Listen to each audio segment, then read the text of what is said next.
হিজকিল আলাইহিস সালাতু ওয়াস সালাম তিনি যখন পৃথিবীতে আসেন ওই সময় তিনি তাকায় দেখেন জমিনের মধ্যে অনেক মানুষ তারা মৃত্যুকে বেশি ভয় করে, আল্লাহর দ্বীনকে ভয় করে না, আল্লাহকে বেশি ভয় করে না, বরং মরণকে বেশি ভয় করে।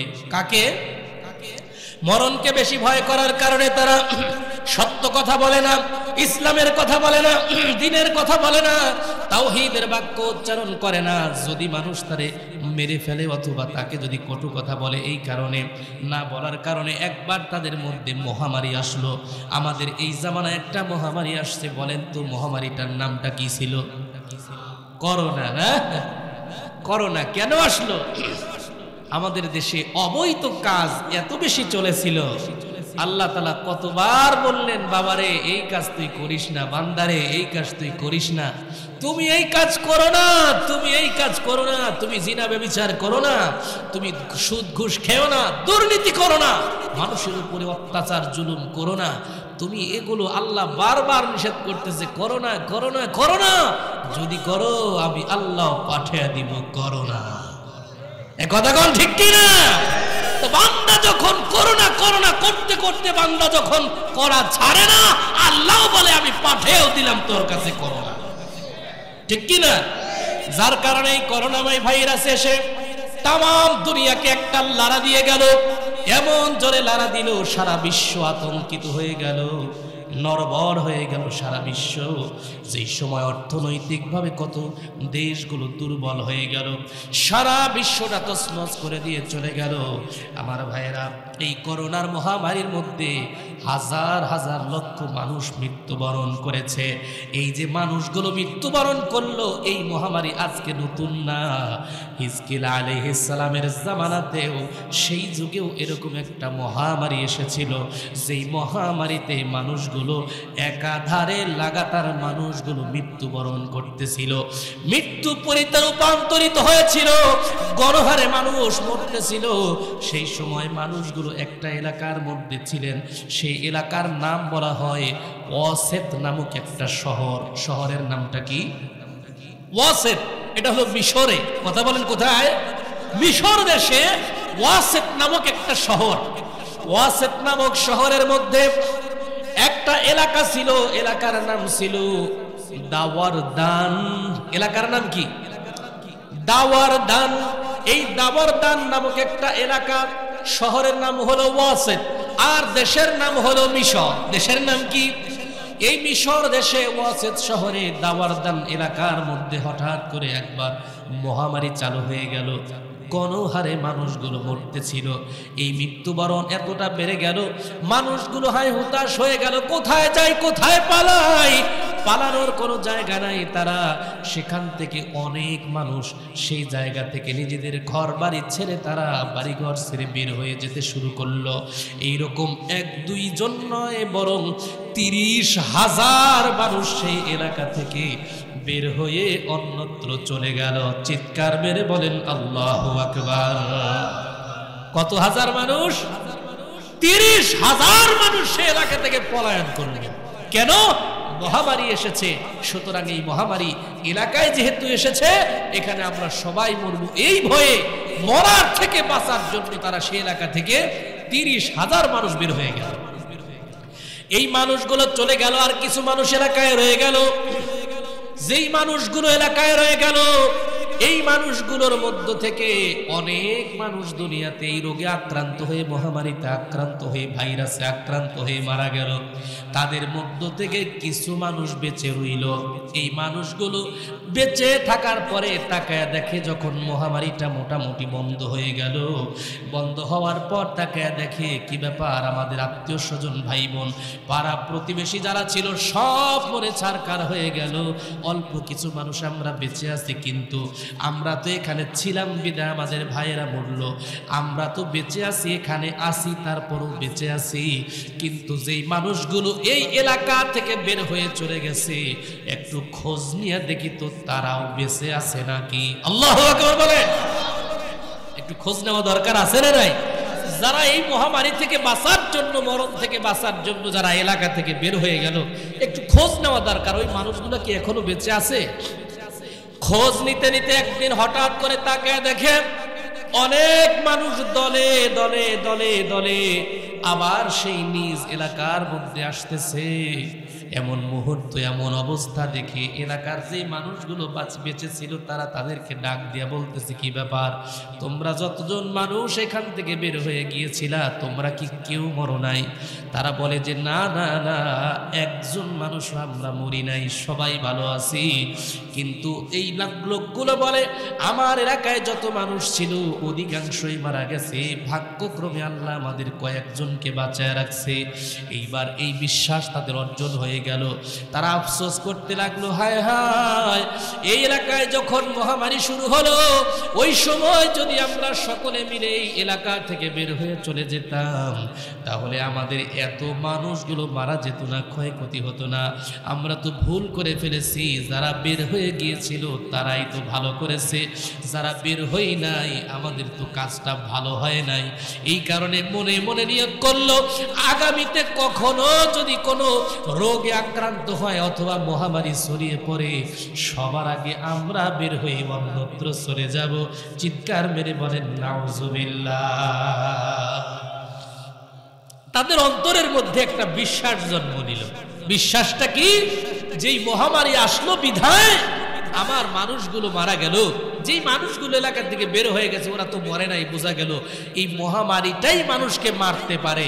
আল্লাহ যে মরণ দেন, আল্লাহ যে বাঁচিয়ে রাখেন, এই বিশ্বাসটা তাদের দিল থেকে উঠে গেল। তাদের দিলের মধ্যে এবার শুধুমাত্র এটাই যে মহামারী আসলে আমরা অন্য জায়গায় গেলে বেঁচে যাব, মানে আল্লাহ তাআলার উপর যে বিশ্বাসটা ছিল অনেকটাই কমে গেল। এই যুগেও কিছু মানুষ যারা করোনার সময় দেখতেছে নিজের চোখের সামনে মানুষ মরে, এরপরেও দুর্নীতি ছাড়ে নাই। কথা কন না ঠিক কিনা? ওদের মরণের কোনো ভয় নাই, তখন ওরা দুর্নীতি করেছে। বিদেশ থেকে কোনো মানুষ যদি আসতো বলতো তুমি যদি আমাকে 10,000 টাকা দাও তাহলে তোমার আর কোয়ারেন্টাইনে থাকা লাগবে না, তোমাকে অটোমেটিক বের করে দেব। আর যদি 10-20 হাজার টাকা না দাও তাহলে কোয়ারেন্টাইনে ঢুকায় খড়ের মধ্যে তোমাকে 15-20 দিন রাখবো। এরকম হয়েছে কি হয় নাই বলেন তো? দেখেন, মৃত্যু যখন নিশ্চিত চোখের সামনে দেখা যায় সে সময় তারা দুর্নীতি ছাড়ে নাই। তাহলে যারা দুর্নীতি করলো ওদের দিলে কি মরণের চুল পরিমাণ ভয় আছে? জোরে বলেন না আছে? আল্লাহ রাব্বুল আলামিন জানিয়ে দিলেন ওই মানুষগুলো যখন দেখলো যে এই মানুষগুলো মরে নাই, সুতরাং সামনে কখনো আবার মহামারী আসলে আবার আমাদেরকে আর কেউ যেন আমরা না মরি, সবাই এলাকা থেকে চলে যাব, এই নিয়তটা করলো। দেখেন এইবার খেয়াল করেন, খুব মনোযোগ দেন। এইবার এইভাবে চলতে চলতে 1 বছর চলে গেল। কয় বছর? সবাই বলেন কয় বছর? 1 বছর বিদায় নেওয়ার পর আল্লাহ রাব্বুল আলামিন তো জানেন মানুষের অন্তর্যামী আল্লাহ, ঠিক কি না? মানুষের দিলে কি হয়, মানুষ কি বলে, সব কিছু জানেন কে? ওই মানুষটা কথাগুলো প্রকাশ করুক বা না করুক, দিলের মধ্যে জল্পনা কল্পনা হইলেও সেটাও জানে কে? আল্লাহ রাব্বুল আলামিন বলেন ইন্নাহু আলিমুন বিযাতিস সুদূর।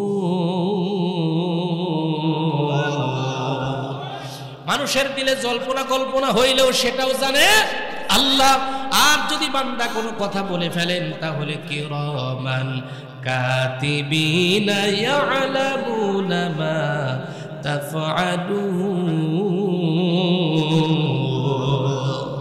তুমি বান্দা যা করো না কেন সবকিছু কিরামান কাতিবিন লিখে ফেলে, ঠিক কি না?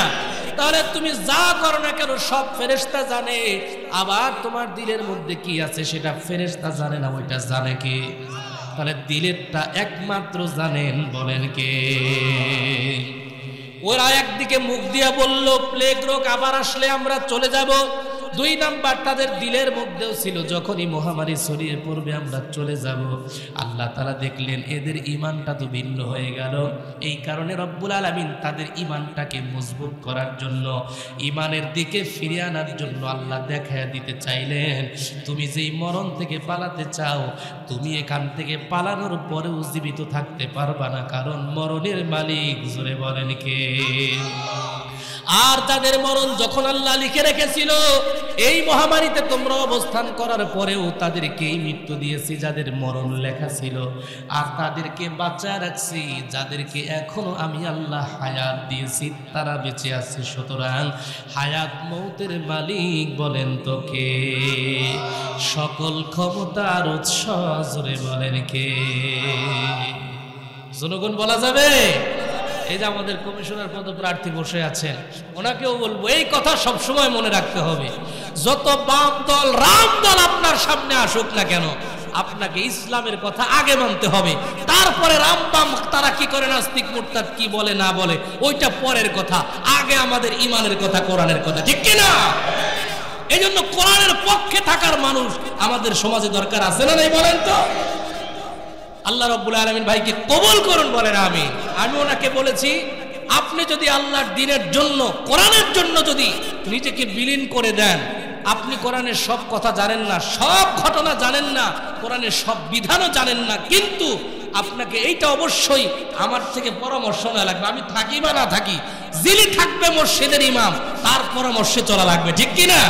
তাহলে আপনি কমিশনারের জন্য ইনশাআল্লাহ আল্লাহর দরবারে দোয়া থাকবে, আল্লাহর আরশ আজিমে দোয়া কবুল কিভাবে করাইতে হয় আমরা আল্লাহর দরবারে প্রয়োজনে সবকিছু দিয়ে আমরা দোয়া করব, ঠিক কিনা?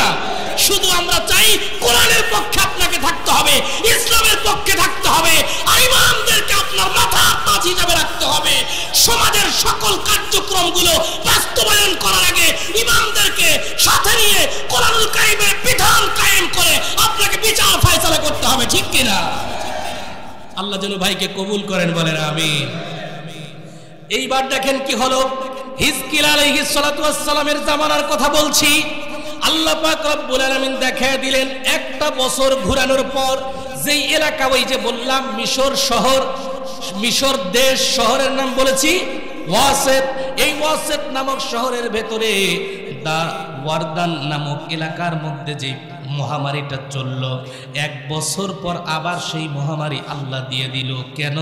তারা ভেবেছিল এই জীবন মরণ শুধুমাত্র মহামারী আসলেই মানুষ মরবে, মহামারী গেলে মানুষ বাঁচবে, কিন্তু আল্লাহ যে মারে, আল্লাহ যে বাঁচায় এইটা ভুলে গিয়েছিল।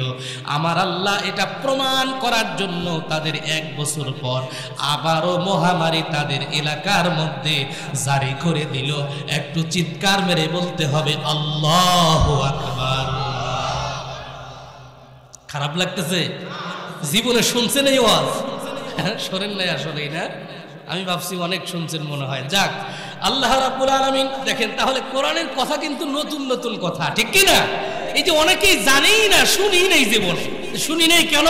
ওই যে আলেমদের কাছে চাই না কখনো, কোরআনের কাছে আসি না কখনো, কোরআন পড়ি না যে কখনো, জানবো কেমনে?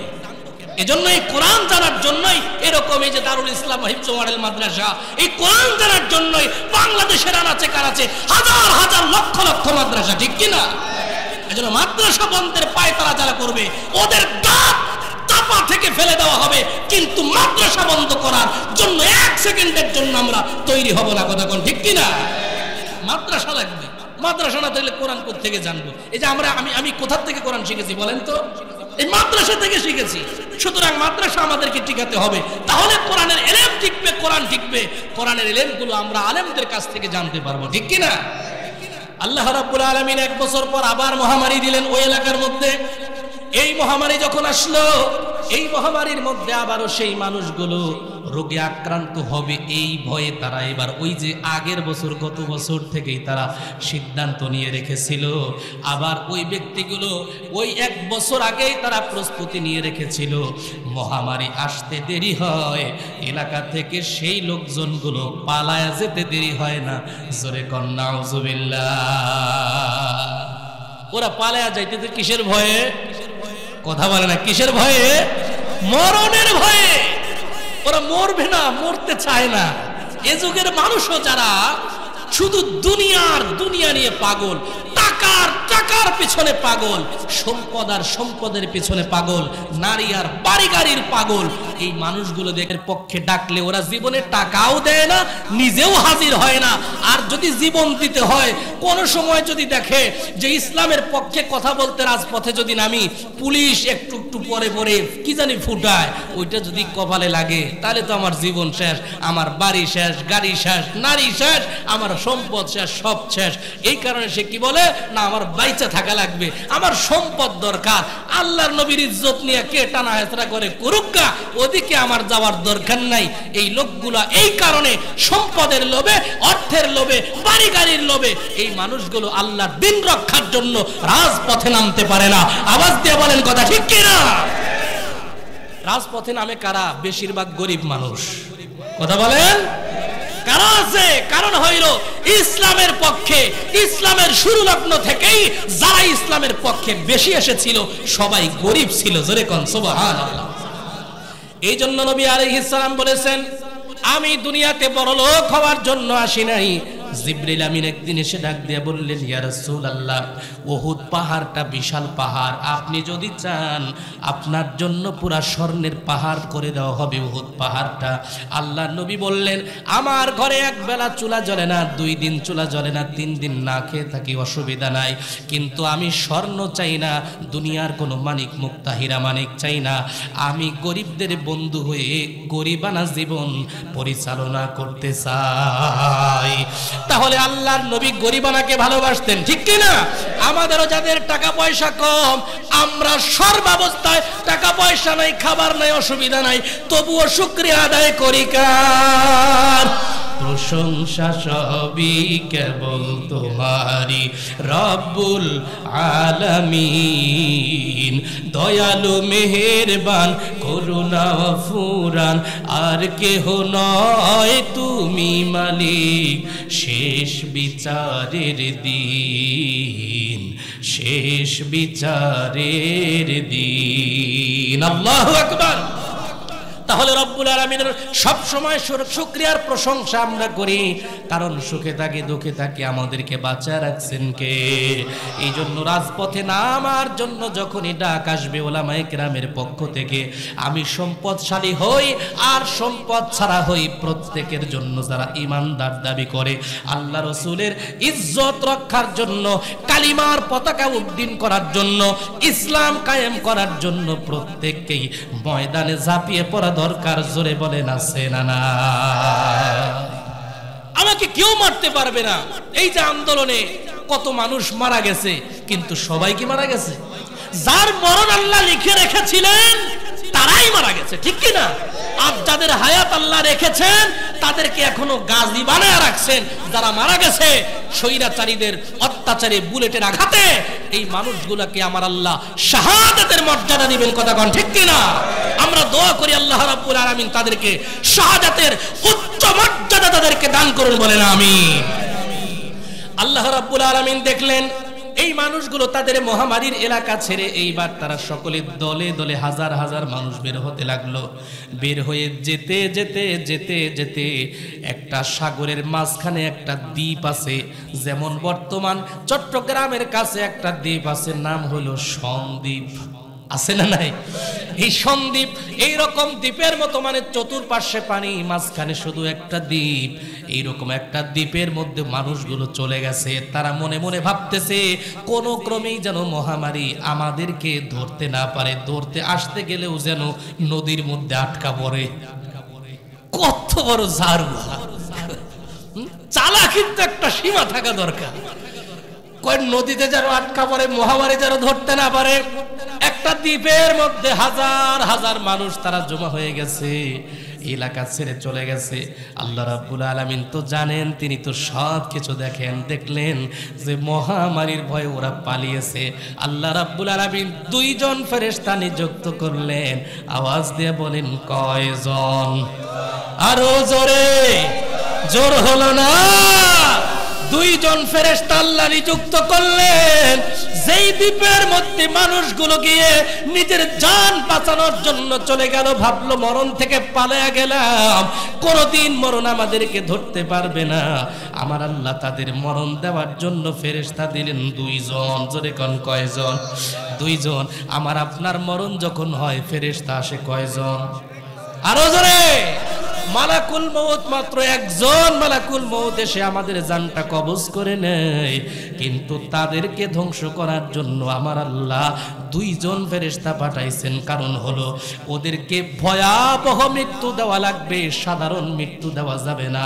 কারণ ওরা কেন আল্লাহকে ভয় না করে মৃত্যুকে কেন ভয় করলো, সেই কারণে মৃত্যুটাও হতে হবে তাদের ভয়াবহ মৃত্যু। কথা কোন ঠিক কিনা? দুনিয়ায় যারা পেট ভাসায়া বাঁচতে চায়, ইসলামের পক্ষে কথা বলতে চায় না, আমার খাওয়ান বন্ধ হবে, এমন আলেমও আছে না নাই? ওরা বাতিলের কাছে মাথা নত করে দেয়, বাতিলের কাছে মাথা বিক্রি করে দেয়, টাকা পয়সা হাদিয়া তোফা নেয়, তাদের পক্ষে ফতোয়া দেয়, ইসলামের পক্ষে ফতোয়া দিতে পারে না। এমন ওলামায়ে সু কিছু জোরে কোন আছে না নাই? ওরা এই জমিনের নিকৃষ্ট প্রাণী, ওরা জাহান্নামের কীট, কোনো সন্দেহ নাই। যারা আল্লাহর দ্বীনকে টিকে রাখার জন্য বাতিলের টাকার কাছে যারা বিক্রি হয় না, হাজার কোটি টাকার লোভ দিলে পরেও যারা বলে না না, আমার এই শাহাদাত আঙ্গুল একমাত্র আরশে আজিমের দিকে উড্ডীন করে বলি, আমার রব আল্লাহ, আমার মালিক যা খাওয়ায় ওইটাই আমার রিজিক। তোদের মতো বাতিলদের একটা পয়সা খাওয়ার সময় আমার নাই, কারণ তোদের টাকা খাইলে আমি চিরদিন বাঁচবো কোনো গ্যারান্টি নাই, বরং তোদের টাকা খাইতে খাইতে আমার পেট মোটা হয়ে এখনই ধ্বংস হতে পারে। কথা কোন ঠিক কিনা? সুতরাং তোদের কিছু খেয়ে যদি মরি, জাহান্নামের কীট হয়ে দুনিয়া থেকে যেতে হবে। আর যদি আমার আল্লাহর দেওয়া রিজিকের উপরে সন্তুষ্ট থাকি, তোদের কোনো পরোয়া করি না, তাহলে যতক্ষণ বাঁচবো ততক্ষণ একজন খাঁটি ইমানদার বানায় রাখবে কে? এই জন্য যুদ্ধের ময়দানে ইসলামের পক্ষে আমার আপনার থাকলে পরে যদি আমরা মরে যাই হয়ে যাব শহীদ, আর যদি বেঁচে থাকি হয়ে যাব গাজী। হাতি মরলেও লাখ টাকা, বাঁচলেও লাখ টাকা। মুমিন মরলে শহীদ, তারা জান্নাতি পাখি হয়ে জান্নাতে উড়ে বেড়াবে। আর যদি বেঁচে থাকে জমিনের এক একজন গাজী হয়ে থাকবে। এদের মর্যাদা আল্লাহর কাছে কম না বেশি? আল্লাহ রাব্বুল আলামিন ওই ব্যক্তিগুলোর জন্য ফেরেশতা নিযুক্ত করলেন কয়জন? দুইজন ফেরেশতাকে পাঠিয়ে দিলেন, যাও, আমার এই বান্দাগুলো মরণের উপরে বিশ্বাস করেছে, আমি আল্লাহর উপরে বিশ্বাস করে নাই, ওরা বেঁচে থাকার জন্য এসেছে, আমি আল্লাহ ওদেরকে মারবো। আল্লাহু আকবার বলেন। ওরা আসছে কিসের জন্য? বাঁচার জন্য। আল্লাহ কি বলে? আমি ওদেরকে মারব। ও ফেরেশতা, একজন উপর দিয়ে যাও, আর একজন ফেরেশতা তুমি নিচে থাকো। দ্বীপটা তো ভাসমান, দ্বীপটা রয়েছে অনেক উঁচু দ্বীপ। ওই দ্বীপের উপরে একজন ফেরেশতাকে আল্লাহ পাঠালেন, দ্বীপের নিচের দিকে আর একজন ফেরেশতাকে আমার আল্লাহ পাঠালেন। বলেন তো কয় দিকে? কয়জন? দুইজন ফেরেশতা আসলেন। আল্লাহ রাব্বুল আলামিন বলেন, বেশি কিছু করতে হবে না, শুধু আওয়াজ দিবা। আওয়াজ কি দিবা? ইন কানাত ইল্লা সাইহাতাও ওয়াহিদা। বেশি দেওয়া লাগবে না, একটা আওয়াজ দিবা মাত্র। আওয়াজটুকু দিতে দেরি হবে, ওদেরকে ধ্বংস অনিবার্য করে আমি আল্লাহ মারতে দেরি করব না। এই জন্য উপর থেকে এক ফেরেশতা আওয়াজ দিলেন, একটা বিকট আওয়াজ। এই জমিনে বাঘ ভাল্লুক আছে, সিংহ আছে, একটা মানুষ বাঘের সামনে দাঁড়াতে কি কখনো সাহস করে নাকি? না। সিংহের সামনে দাঁড়ানো সাহস করে নাকি? না। যদি কেউ সাহসিকতার সাথে সিংহের সামনে দাঁড়ায়, আর যদি সিংহ গর্জন মেরে দেয়, সিংহের গর্জনে বান্দা 10 হাত দূরে পড়ে যাবে। কথা কোন ঠিক কিনা? সামান্য একটা সিংহের গর্জন যদি পৃথিবীর মানুষ সহ্য করতে না পারে, আল্লাহর ফেরেশতার গর্জন কি করে মানুষ সহ্য করতে পারে? কথা কোন ঠিক কিনা? আল্লাহর ফেরেশতা একটা গর্জন দিলেন, আওয়াজ দিলেন। উপর থেকে একটা আওয়াজ, নিচ থেকে আর একটা আওয়াজ। দুই ফেরেশতা দুই জায়গা থেকে এত বিকট একটা আওয়াজ দিয়েছে, ওই আওয়াজ শোনার সাথে সাথে হাজার হাজার মানুষ যারা দ্বীপের মধ্যে মরণ থেকে পালায়া থাকার জন্য চেষ্টা করেছিল, ওদের কানের পর্দা ফেটে জায়গায় পড়েছে আর মরেছে। চিৎকার মেরে বলতে হবে আল্লাহু আকবার। এ শক্তি জোরে বলেন কার? কাদের কুদরতদারি বরকামাল, আনতা রব্বি আনতা হাসবি জুল জালাল, ইয়া ইলাহি তু মেরা মাবুদ হ্যায়, ইয়া ইলাহি তু মেরা মাশুক হ্যায়। আল্লাহ রাব্বুল আলামিন তিনি তো একমাত্র আমার আপনার বন্ধু। আল্লাহ ছাড়া আমার আপনার প্রকৃত বন্ধু কেউ হতে পারে? আল্লাহ একমাত্র প্রকৃত বন্ধু। আল্লাহ রাব্বুল আলামিন দেখায় দিলেন, তারা সেখানে মরে গেল। কয়জন ফেরেশতার আওয়াজ? দুইজন। আল্লাহ চাইলে একজন ফেরেশতার আওয়াজ দিয়ে ধ্বংস করে দিতে পারতেন, কিন্তু দুইজন ফেরেশতা দিলেন।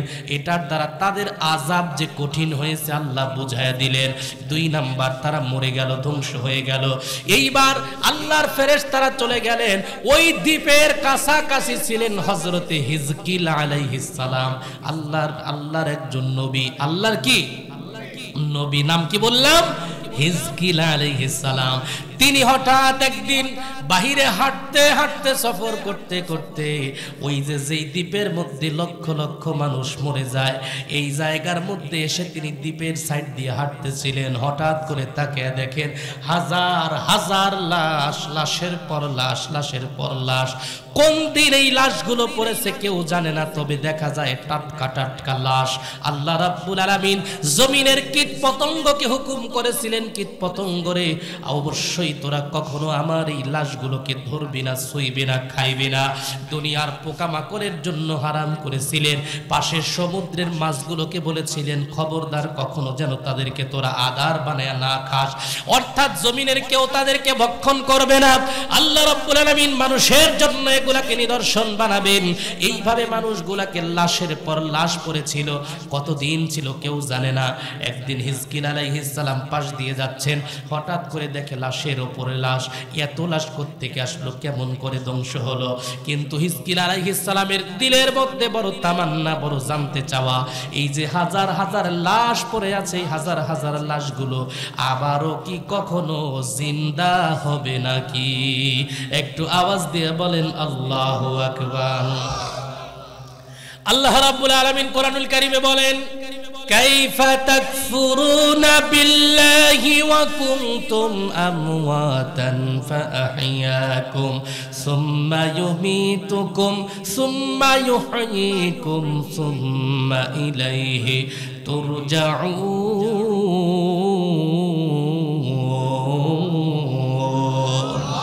আল্লাহ বলে, কেমন করে তোমরা সে রবের সঙ্গে কুফরি করো যেই রব তোমাদেরকে মৃত্যু থেকে জিন্দা করেছেন, আবার তোমাদেরকে মৃত্যু দেবেন, মৃত্যুর পরে আবার তোমাকে যে মালিক জিন্দা করবেন, আবার তোমাদেরকে সেই মালিকের কাছে ফিরে যেতে হবে। বোঝা গেল মৃত্যু এখন জীবিত আছি, আবার মৃত্যুবরণ করব, মৃত্যুর পরে আবার জীবিত করবেন। জোরে বলেন কে?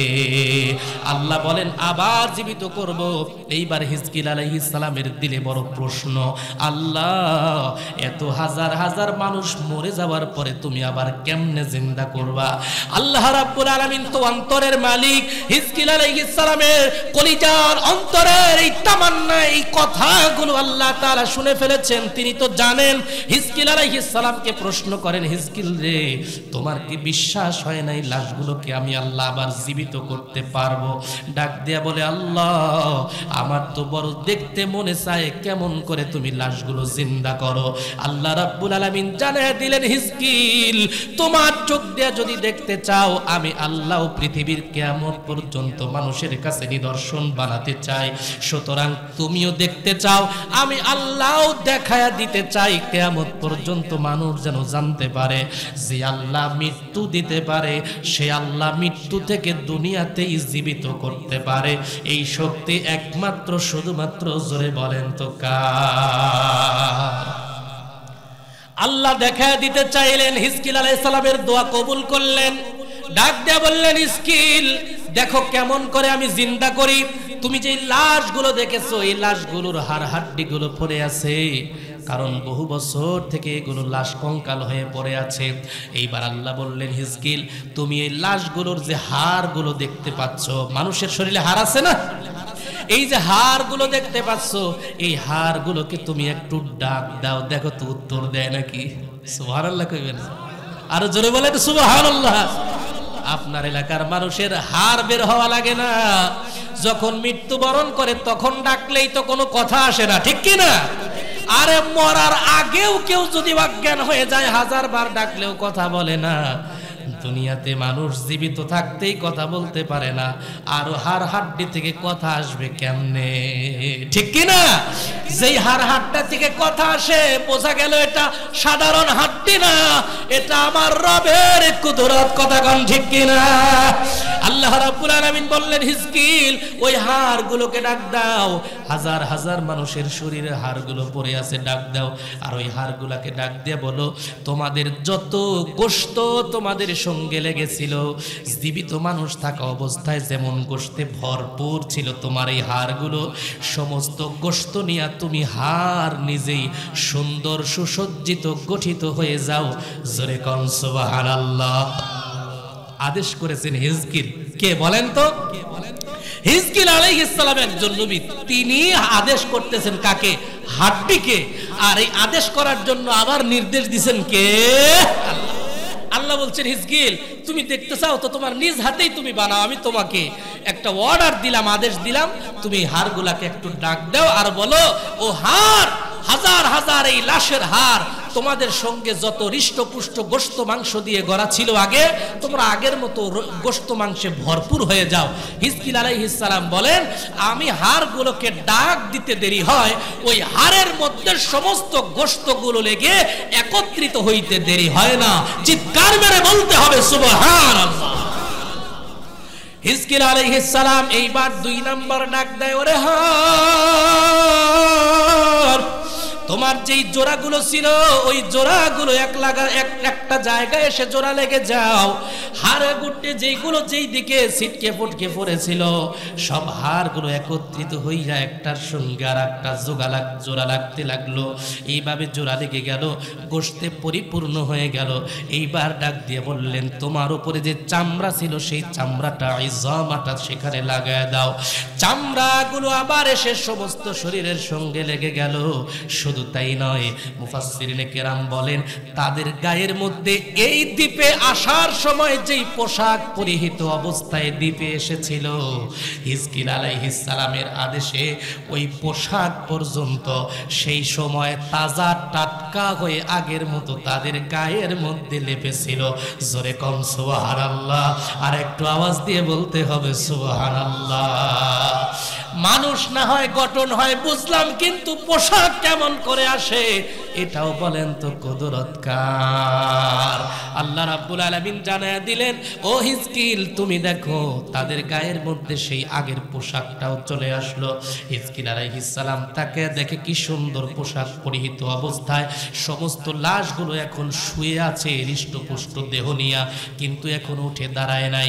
এইবার হিজকিল আলাইহিস সালাম ডাক দিয়ে বললেন উঠে দাঁড়াও, আল্লাহর হুকুমে দাঁড়ায় যাও।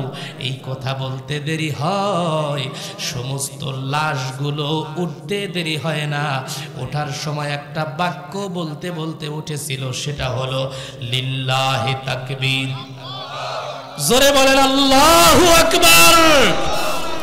এই আল্লাহু আকবারের তাকবীর ধ্বনি দিতে দিতে লাশগুলো দাঁড়াইতেছিল।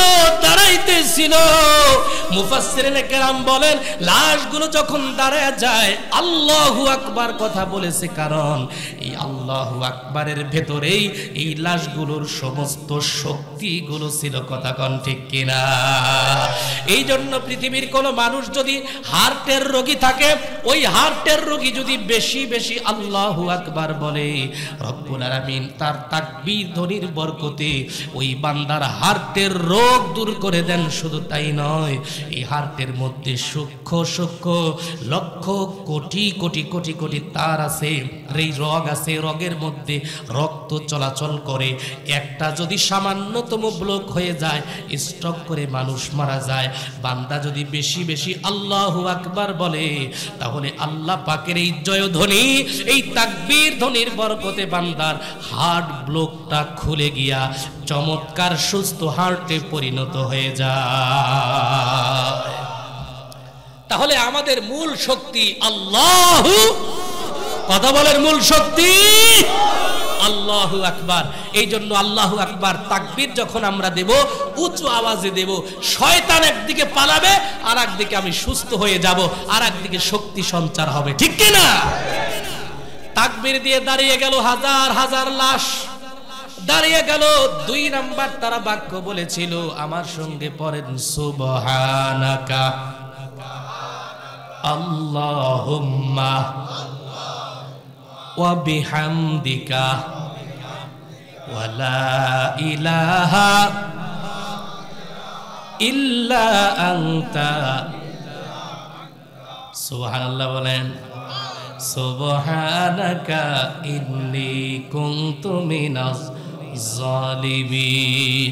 এই লাশগুলো বলেছিল, পড়েছিল সুবহানাকা আল্লাহুম্মা ওয়া বিহামদিকা ওয়া লা ইলাহা ইল্লা আনতা, অর্থাৎ হে আল্লাহ, আপনি পুত পবিত্র মহান, সমস্ত প্রশংসা আপনার জন্য, আর আপনি ছাড়া কোনো ইলাহ নাই, কোনো মাবুদ নাই, ইবাদতের উপযুক্ত বলেন তো একমাত্র কে? এই বাক্যগুলো উচ্চারণ করেছিল, লাশগুলো জিন্দা হয়ে গেল। এই লাশগুলো এবার জিন্দা হওয়ার পর দেখেন, এটা কিন্তু দুনিয়াতেই করলেন কে? কে? আল্লাহ। আল্লাহ বলেছিলেন দুনিয়া থেকে মরে যাওয়ার পর আর কেউ দুনিয়ায় জিন্দা হবে না, জিন্দা হবে একেবারে হাসরের ময়দানে, ঠিক কি না? কিন্তু আল্লাহ তাআলা দুনিয়াতেও জিন্দা করে দেখাইলেন যে আমার আল্লাহ রাব্বুল আলামিনের শক্তি আছে নাকি নাই। হিজকিল আলাইহিস সালামের চোখের সামনে লাশগুলো দাঁড়িয়ে গেল, এইভাবে আল্লাহর প্রশংসা করতে লাগলো। হিজকিল আলাইহিস সালাতু ওয়াস সালাম নিজের চোখ দিয়া দেখলেন। এইবার তিনি এই সমস্ত লাশগুলোকে বললেন, তোমার গ্রাম কোথায়, বাড়ি কোথায়? বলে অমুক জায়গায়, সেখান থেকে পালিয়ে এসেছিলাম। ডাক দিয়া বলে, যাও যাও যাও, তোমাদের আত্মীয় স্বজনদের কাছে চলে যাও, সে এলাকার মধ্যে চলে যাও। এইবার এই মানুষগুলো আবার নিজের প্রাণ সঞ্চার নিয়ে আবার তারা নিজ নিজ এলাকার মধ্যে চলে গেল। সেই নিজ নিজ এলাকার মধ্যে যাওয়ার পর এই মানুষগুলাকে যখন অন্য আত্মীয় স্বজনরা দেখে আশ্চর্য হয়ে যায়, কি ব্যাপার, তোমরা কোত্থেকে আসলে, কিভাবে বেঁচে আসলে? তোমরা তো মরে গেছো, আমরা জানতাম, কারণ কত হাজার বছর চলে গেছে জানি না, কতদিন তোমরা মরেছিলে জানি না, এখন পর্যন্ত আবার ফিরে আসলা কেমন করে? তারা বলে যে আমরা তো মরেই গিয়েছিলাম ফেরেশতার ধমকার আওয়াজে, কিন্তু আমার রব আমাদেরকে দয়া মায়া করে জিন্দা করে পাঠিয়েছে। একটু চিৎকার মেরে বলেন সুবহানাল্লাহ। এই কথা বলল, আর এলাকার মানুষ বলে, মুফাসসিরিনে কেরাম বলে, এই মানুষগুলা যে জিন্দা হয়ে গিয়েছে, এখন এলাকার মানুষ তাদের চেহারার দিকে তাকায় দেখে চেহারাটা মরণ মরণ দেখা যায়। কেমন কেমন দেখা যায়? আরো জোরে বলেন, কেমন কেমন? মরণ মরণ দেখা যায়। কারণ মানুষ মরে গেলে মরা মানুষের চেহারা আর জিন্দা মানুষের চেহারা পার্থক্য আছে না নাই? এই মরা মানুষের চেহারাগুলো থাকে হলুদ বর্ণের, এগুলো একেবারে নরবরে হয়ে যায়, চামড়া ঢিলে যায়, বোঝাই যায় মরে গেছে। এইরকম চামড়াগুলো, চেহারার চামড়াগুলো ছিল এমন, বুঝতে পারতো যে এরা মরার থেকে জিন্দা হয়েছে আল্লাহর কুদরতে। সুবহানাল্লাহ। 2 নাম্বার, তাদের গায়ের যেই পোশাক ছিল, এই পোশাকগুলো প্রথমে নতুন হয়। নতুন পোশাক নিয়ে যখন নিজ নিজ গ্রামে ফিরে আসে, ওই গ্রামে আসার পর সেই পোশাকগুলো ধীরে ধীরে 2-1 দিন পর পর পুরাতন হয়ে যায়।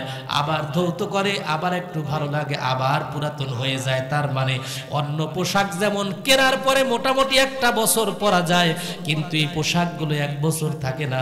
আজকে পরেছে, কালকেই আবার রং পাল্টে গেছে, আবার ধুইতে হয়, আবার পরতে হয়। এইভাবে সেই মানুষগুলো তাদের পোশাকগুলো ধীরে ধীরে চালাতে লাগলো। রব্বুল আলামিন নির্দিষ্ট পরিমাণ হায়াত দিয়েছিলেন। হায়াত যেদিন শেষ, ধীরে ধীরে মানুষগুলাকে আবারও আবারও মৃত্যু দিয়া জমিন থেকে আল্লাহ নিয়ে গেলেন। চিৎকার মেরে বলেন সুবহানাল্লাহ। এইবার বলেন দেখি সকল ক্ষমতার উৎসকে আরো জোরে বলতে হবে কে? যারা বলবে সকল ক্ষমতার উৎস, তোদের দলকে আমরা লাথি মারি, ঠিক কিনা? তোদের 14 গোষ্ঠীকে লাথি মেরে আমরা আল্লাহর দলে ফিরে আসবো, কারণ আমাদের দিলের ভেতরে বিশ্বাস আছে কেউ যেটা করতে পারে না সেটা পারে কে?